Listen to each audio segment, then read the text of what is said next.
The grandkids arrived Friday afternoon. By Saturday morning, there was juice spilled on the hardwood flooring, mud tracks down the hallway, and your dog had knocked over his water bowl for the third time in 2 days. And there you were, on your knees with paper towels, wondering why that flooring you chose so carefully already looked like it had years of wear on it. If that sounds familiar, it's not a cleaning problem. It's a flooring problem. Because there's something almost no flooring video ever tells you straight out. Choosing the wrong floor for a home with grandkids and pets doesn't just mean more cleaning. It means scratches that won't go away, stains that set in for good, and in some cases, a very real fall hazard that nobody mentions until it's too late. According to the Centers for Disease Control and Prevention, falls are the leading cause of injury-related death in adults over 65. 1 in 4 people over that age falls every year. The CDC's steady initiative, Stopping Elderly Accidents, Deaths and Injuries, specifically identifies flooring as a modifiable fall risk factor.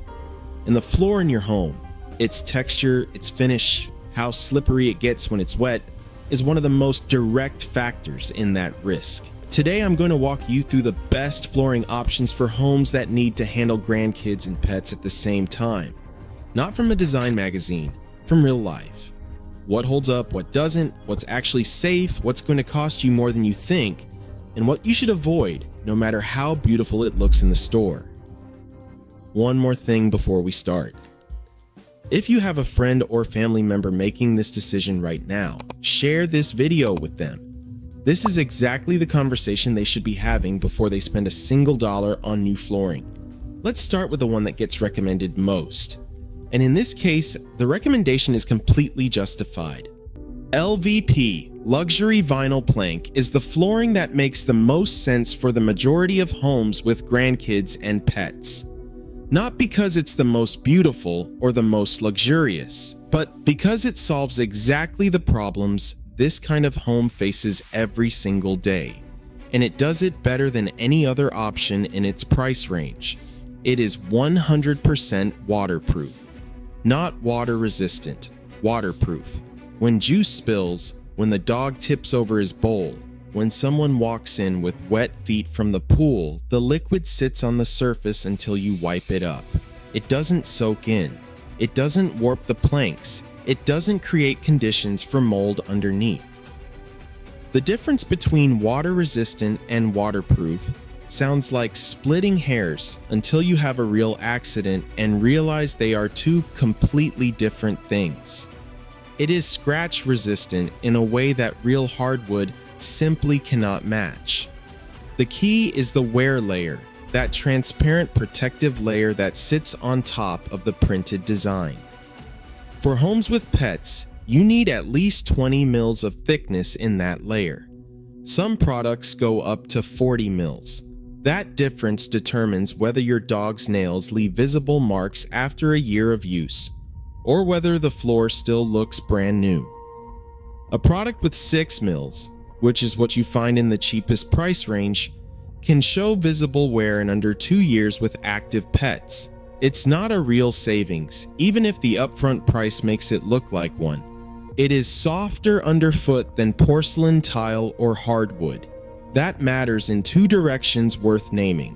For grandkids who are crawling or learning to walk, a surface with some give is safer during the inevitable falls. And for you, for your knees and your back after hours on your feet in the kitchen, getting dinner ready for the whole family, that difference adds up and you feel it by the end of the day. And it looks like real wood. The printing technology in the better products is genuinely convincing. The grain, the color variation, the embossed texture that mimics real wood. From a distance and often up close, the visual difference from actual hardwood is minimal. What you need to check before you buy is specific. Look for an SPC core, stone plastic composite, which is more stable and more temperature resistant than WPC. Choose a textured or matte finish, never glossy, especially in bathrooms and entryways where the floor gets wet frequently. And if indoor air quality matters to you, which it should, especially with young grandkids in the house, verify it has GreenGuard Gold certification. That guarantees that VOC emissions are within safe limits. Quality brands like Cork and Shaw offer excellent options in this category. Installed price ranges from $4 to $16 per square foot, depending on product quality and your region. Mid-range products from recognized brands generally offer the best balance between real durability and total cost. Now let's talk about the one that wins on pure durability, but with conditions you need to know about before you put it throughout your entire home. Porcelain tile is practically indestructible under normal household use. No pet's nails will scratch it. Toys dropping on it won't damage it. Spills of any kind won't penetrate it. It can last 20 years or more with maintenance that comes down to sweeping and mopping. For entryways where mud comes in, kitchens where everything gets dropped, bathrooms and laundry rooms, porcelain is hard to beat in terms of practical durability. But there are two things you need to know before you choose it for the spaces where your family actually lives. The first is hardness. Porcelain does not forgive falls. If a grandchild falls running in the living room, the impact against porcelain is significantly greater than against LVP or carpet.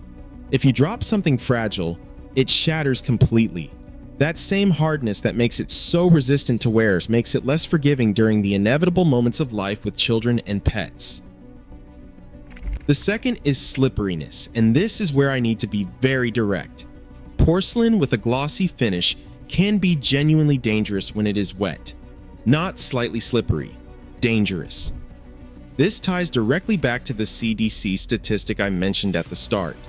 The solution exists and it is specific. Look for porcelain with a DCOF rating of 0.42 or higher per NC A137.1 standards for wet areas. Though 0.6 or higher is even better for maximum slip resistance.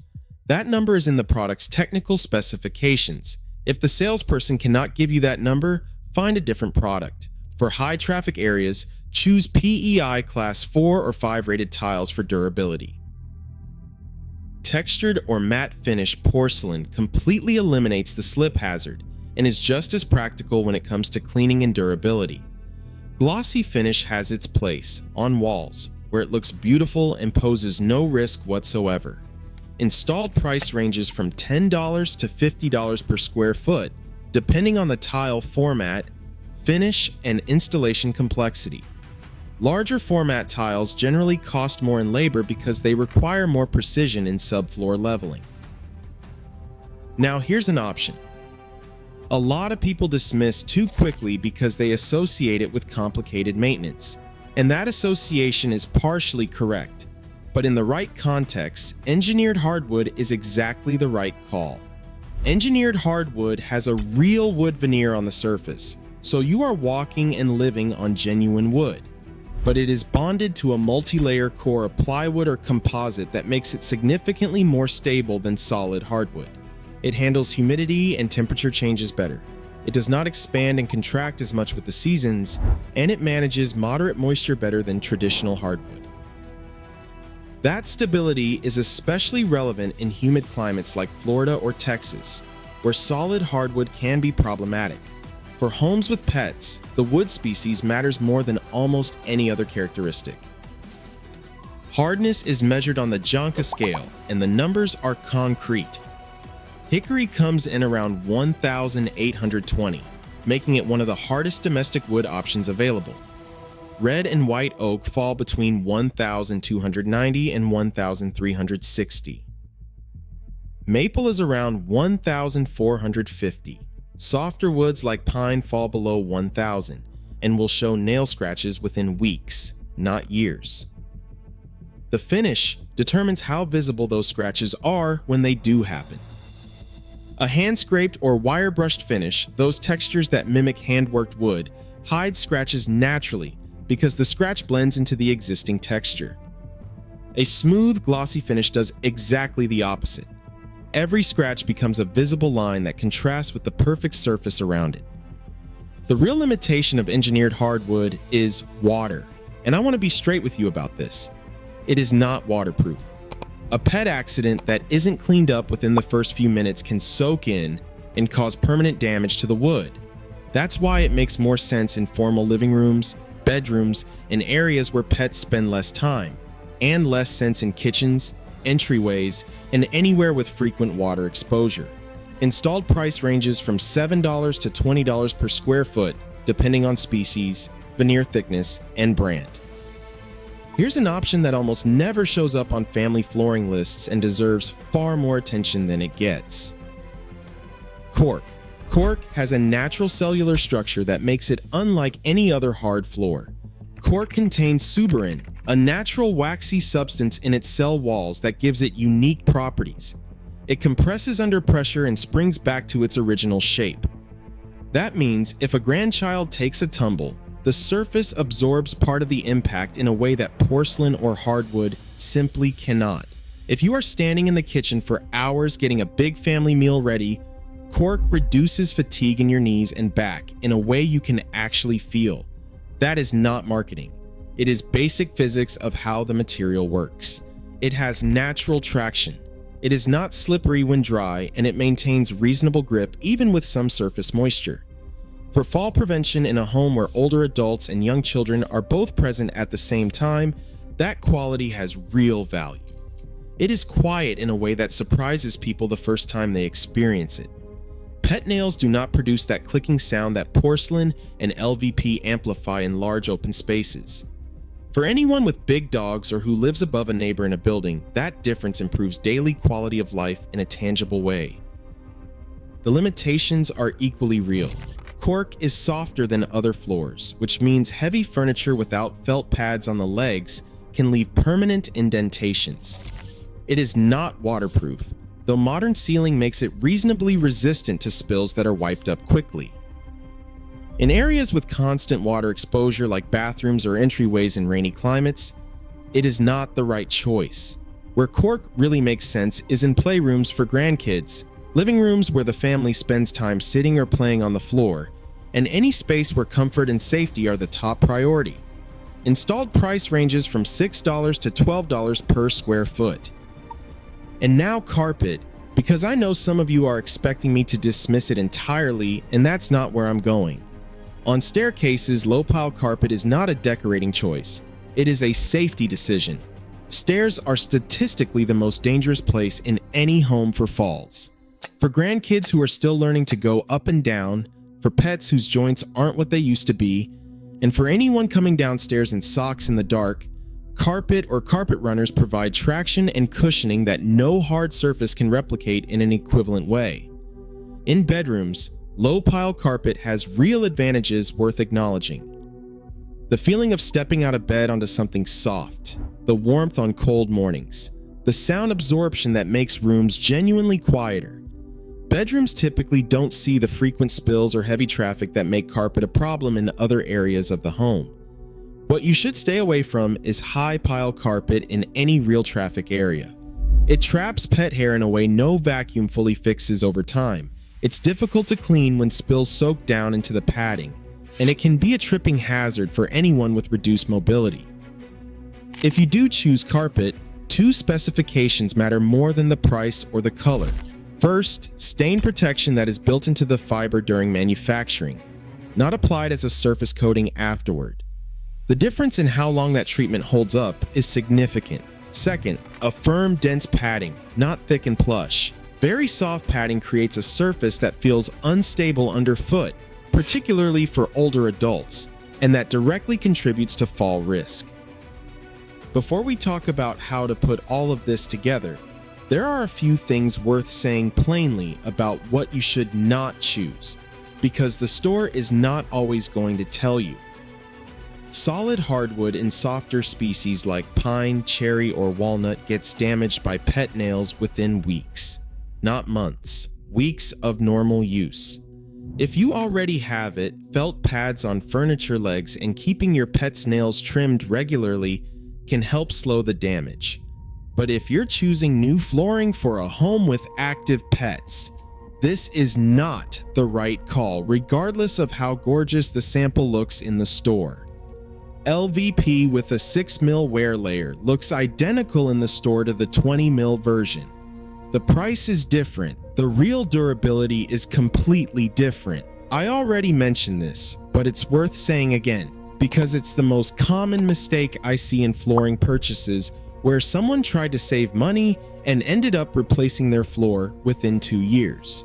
Rugs without non-slip backing on any hard surface are one of the most well-documented factors in household falls.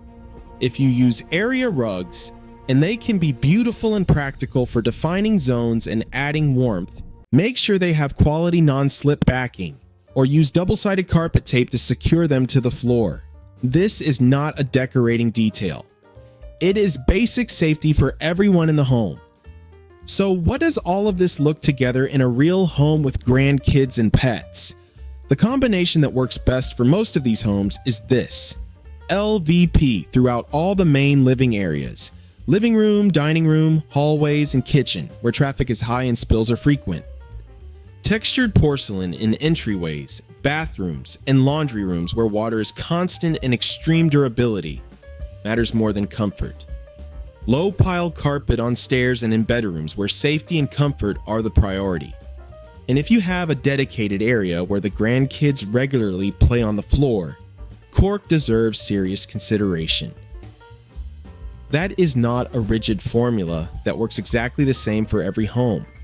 It is a starting point based on how most families actually live in their spaces, not on how those spaces look in photos. What matters more than any specific material is understanding this. Your floor should work for your life, not against it. It should let you enjoy having the grandkids over without worrying about every spill. It should let your pets be pets without every move making you think about scratches. And it should keep you safe. You, who spend more time in that home than anyone, and for whom every design decision should consider not just how it looks, but how it actually feels to live in day after day. Nobody remembers the name of the flooring brand. Nobody remembers the price per square foot. What people remember is whether the home felt comfortable, whether it was easy to keep up, and whether the people they love most could move through it safely. That is what you are really choosing when you choose a floor. What flooring do you have right now, and what's working or not working in your actual home? Tell me in the comments. I read every single one, and your real-world experience helps someone else who is making this exact same decision right now with far less information than they should have. The next video on screen talks about the design mistakes that make spaces look cheaper than they are, no matter how much you spent. See you there.